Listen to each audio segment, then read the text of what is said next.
So hello you people, how you guys are doing. This is me Manita, welcome back to my channel. और आज मैं आपके साथ discuss करूंगी ब्लॉक 3 यूनिट 6 को। मैं आपको बता दूं आपके कंसर्न के लिए कि ब्लॉक 1 ब्लॉक 2 प्रॉपर डिस्कस हो चुके हैं और as the motto of the channel says that hashtag tick is the only solution. So I hope कि आपने बुक्स ओपन कर लिए होंगे और हाइलाइटर या पेन जो भी है टिक लगाने के लिए ले लिए होंगे आज, क्योंकि यूनिट 6 और यूनिट 7 दोनों डिस्कस होने वाली है। So please be patient with me, and due to my health issue I cannot be able to speak. So I cannot be able to speak quickly. So please माफी चाहते हैं क्योंकि nasal blockage है। So but काम तो काम है, काम तो करना पड़ेगा। I have to be consistent, मैंने वादा किया था। So please let's just start it. Forgive me and start it. So आज हम पढ़ने वाले हैं gender, youth identity and sexuality, जो कि ब्लॉक 3 यूनिट 6 BPCG 172 का पार्ट है। आपके लिए फिर से मैं बता देती हूँ कि ये इंग्लिश ऑनर्स की बुक है। उनकी BPCG कोड, बुक का कोड होता है 172, उसमें से लिया गया है, राइट। सो स्टार्ट करते हैं। ये हमारे पास इंट्रो पार्ट है, इसमें कुछ है नहीं। नेक्स्ट हम चलते हैं gender socialisation and gender role. इसमें सिंपल सी बात है, gender socialisation and gender role में हमें क्या समझना है।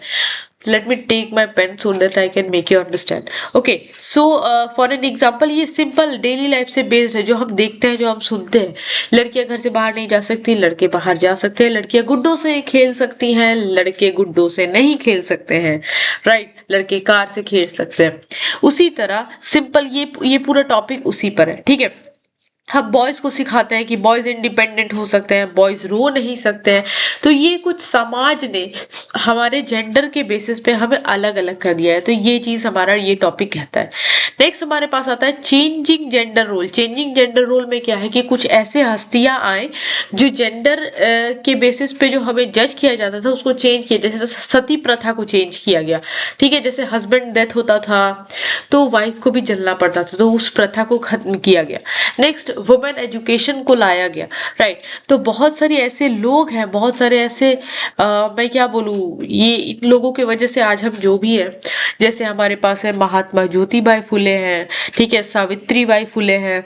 नेक्स्ट हमारे पास स्वामी विवेकानंद जी, दयानंद जी और बहुत से ऐसे लोग हैं जिन्होंने हमें हमारे घर से निकलने को और ऐसा समाज को बताया कि ये बहुत टैलेंटेड है, इन्हें घर से निकलने दीजिए, इन्हें काम करने दीजिए, राइट।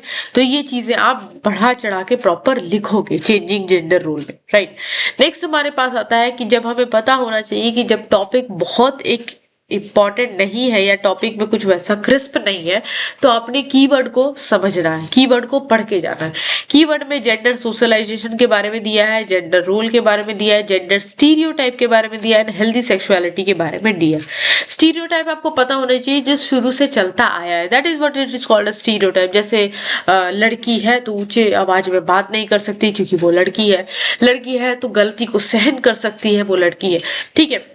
तो ये कुछ चीजें हैं, ओके।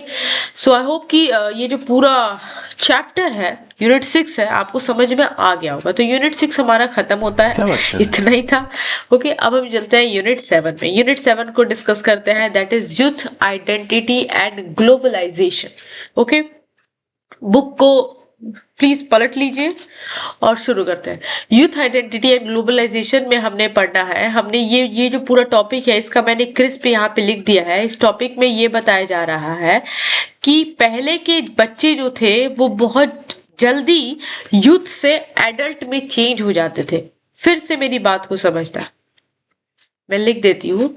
पहले के समय के जो बच्चे थे वो बहुत जल्दी यूथ से किसमें चेंज हो जाते थे गाइस, एडल्ट में चेंज हो जाते थे, ओके। सो यूथ से एडल्ट में चेंज हो जाते थे। कैसे यूथ से, कैसे आपको पता होना चाहिए कि यूथ का एज क्या होता है, ठीक है। आपको ये चीज पता होना चाहिए, हमने प्रीवियस भी डिस्कस कर रखा है वीडियो में, ओके। Never mind. सो मैंने ये पूरा लाइन, ये आप लाइन मैं पढ़ रही हूँ, आप समझना, ठीक है। ये लाइन कहता है कि पहले 15 से 19 साल के एज में जब बच्चे रहते थे या लोग रहते थे तो वो कमाना शुरू कर देते थे, that's why they are called as a adult, ठीक है। इसीलिए उन्हें एडल्ट का रूप दिया जाता था, ठीक है।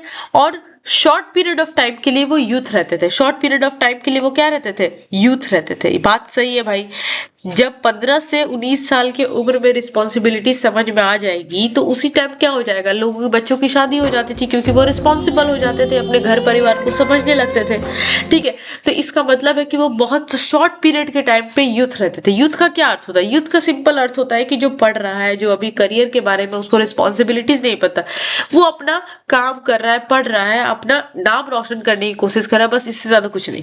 राइट, तो वो फेज है यूथ का। बट आज के टाइम पे अगर आप यूथ को देखोगे, लिखा है मैंने यहाँ पे कि आज के यूथ बहुत ज्यादा करियर ओरिएंटेड होते हैं, लंबे एज तक पढ़ाई करते जा रहे हैं। जैसे हम हैं, जैसे आप हैं, बहुत सारे लोग हैं, वो सारे क्या कर रहे हैं, हमें उतना रिस्पॉन्सिबिलिटीज का अभी भी नहीं पता है। राइट, हम क्या कर रहे हैं, हम पढ़ना चाह रहे हैं, हम कुछ करना चाह रहे हैं। तो हम आज के टाइम के यूथ है, और पहले के टाइम में यूथ बहुत कम पीरियड के टाइम के लिए रहते थे, रेस्ट ऑफ टाइम के लिए वो एडल्ट बच जाते थे। ठीक है, नेक्स्ट आता है आपका, हाँ नेक्स्ट हमारे पास आता है 15 से 19। 15 से 19 साल के बच्चे, अब डिफरेंट डिफरेंट एजेस के बच्चे का क्या थिंकिंग प्रोसेस है उसके बारे में बताया गया है कि 15 से 19 साल के बच्चे जो होता है उसमें इमोशनल चेंज होता है, प्यूबर्टी आती है।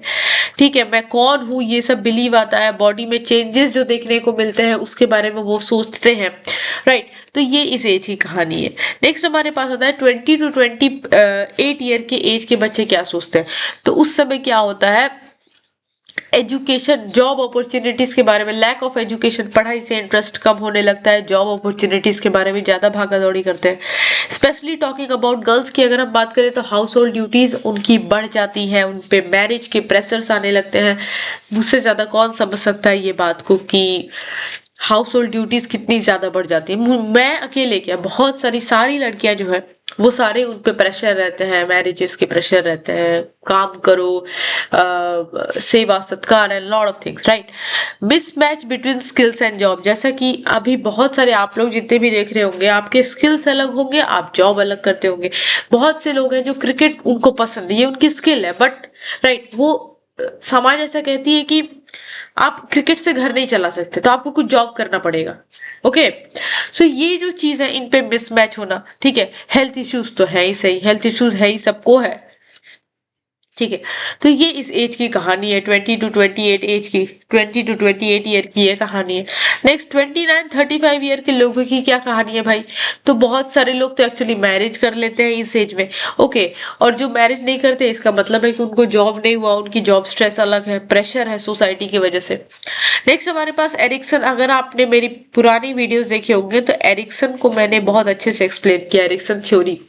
ठीक है, इंटीमेसी वर्सेस आइसोलेशन को बहुत अच्छे से एक्सप्लेन किया। अगर आप नहीं जानते तो आप प्लीज विजिट करिए या फिर आप इसके बारे में सर्च करके पढ़िए। राइट, एक बार रीड कर लीजिए, रीड में ही बहुत इजी शब्दों में लिखा है, रीड भी करोगे तो आपको समझ में आ जाएगा। ओके, और एक और चीज यहाँ पे हमारे कंसर्न के लिए लिखा गया है कि येट 61 में जो है 61% ऑफ वुमेन जो है वो 16 साल से पहले उनकी शादी हो जाती थी, और उनकी फर्स्ट प्रेगनेंसी जो है वो 19.2 ईयर मतलब अप्रोक्सीमेटली 19 साल में उनकी पहली प्रेगनेंसी भी हो जाती थी। तो पहले कितना सोसाइटी का प्रेशर ऐसा था कि पहले कितने यंग समय में लोग एडल्ट जैसा बिहेव करने लगते थे। राइट, क्योंकि वो रिस्पॉन्सिबिलिटीज को समझने लगते थे।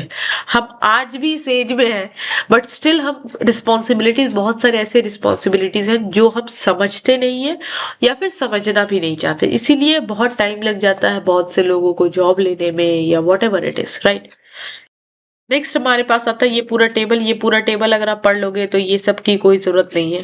ये जो इस एज में क्या होता है, इस एज में क्या होता है, इस एज में क्या होता है, ये सब आपको पढ़ने की जरूरत नहीं है अगर आप ये पूरा टेबल एक बार रिवाइज कर लोगे तो।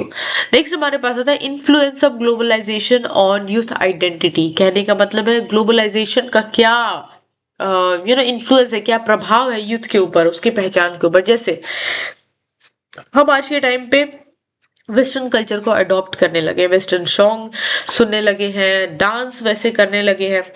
आज के टाइम में बहुत कम ही लोग होंगे जो भरतनाट्यम कर रहे होंगे या इंडियन क्लासिकल कर रहे होंगे, सब एकदम हिप हॉप कर रहे हैं, रोबोटिक्स कर रहे हैं, सालसा कर रहे हैं, और बहुत सारे जुम्बा, जो भी बहुत सारे डांसेस कर रहे हैं। राइट, वेस्टर्न कल्चर को वो अडॉप्ट करने की कोशिश कर रहे हैं। तो उनके पहचान में भी चेंज आ रहा है, राइट। आपका पहनावा, आपकी हरकतें, आपकी बिहेवियर, आपके सोशल जो आप इन्फ्लुएंस हो रहे हैं, वो सारी चीज़ों से आपकी आइडेंटिटी में भी बहुत सारी चेंजेस आ रही है।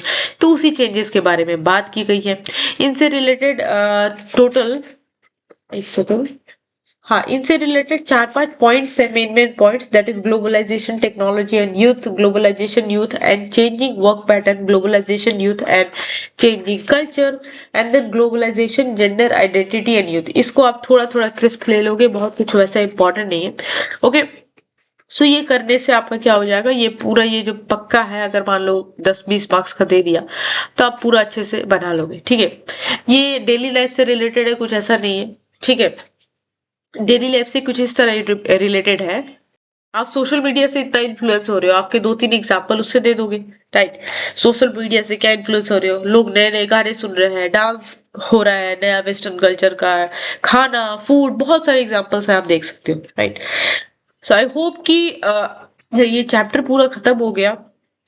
हमने 6 को और 7 को, दोनों यूनिट्स को कंप्लीट कर लिया। मतलब ओवरऑल अगर मैं बात करूं तो आपकी ब्लॉक 3 कंप्लीट हो चुकी है।